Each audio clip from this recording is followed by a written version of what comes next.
Last time, we explored poor sleep as a symptom, a signal pointing to underlying issues rather than the source problem itself.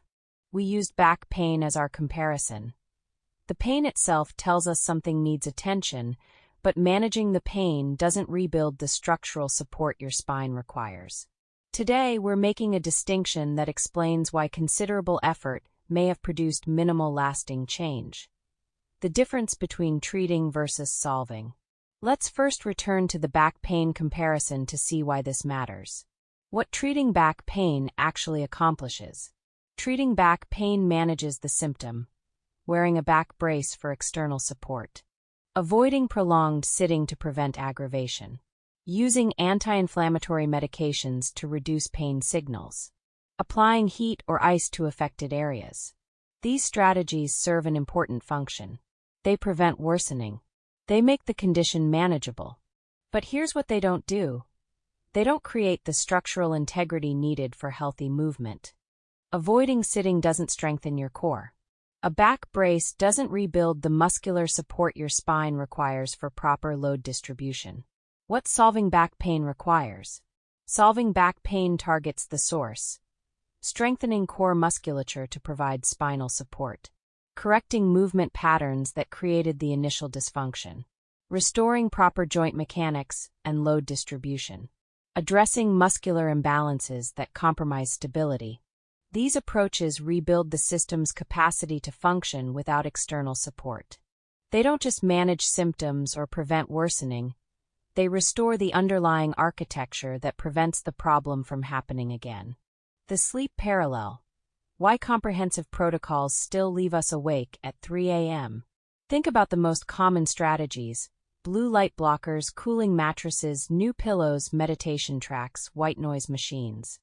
Now ask yourself, when you use these, does it feel like you are correcting the original source of the problem, or does it feel like you are managing the day-to-day symptom of being unable to sleep? If results have felt temporary, sometimes somewhat a little, there's a concrete reason for that pattern. Most sleep recommendations fall into the treating category.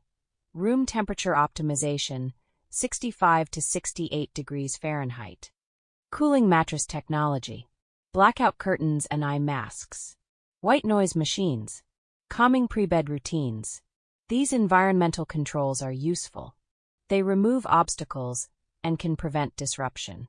But they don't build or create the physiological capacity for initiating or sustaining sleep. Consider blue light exposure. Reducing blue light after sunset prevents melatonin suppression. This is valuable. But if your body lacks the materials to synthesize melatonin in the first place, removing blue light won't restore the signaling pathway. You can't solve an internal signaling problem with external environmental adjustments, just as you can't solve structural spinal instability by avoiding sitting. Today's win: you now have a new lens. Here's what changes with this understanding. Many approaches we've implemented with considerable effort and consistency were designed to remove disruption, like blue blockers, or prevent worsening, like calming pre-bed routines. They are not designed to restore the body's core sleep-generating system.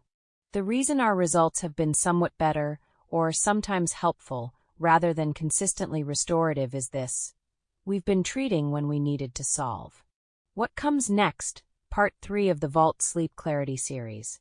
Next time, I'll show you a simple framework that distinguishes treating approaches from solving approaches, a lens you can use to categorize any sleep recommendation you encounter.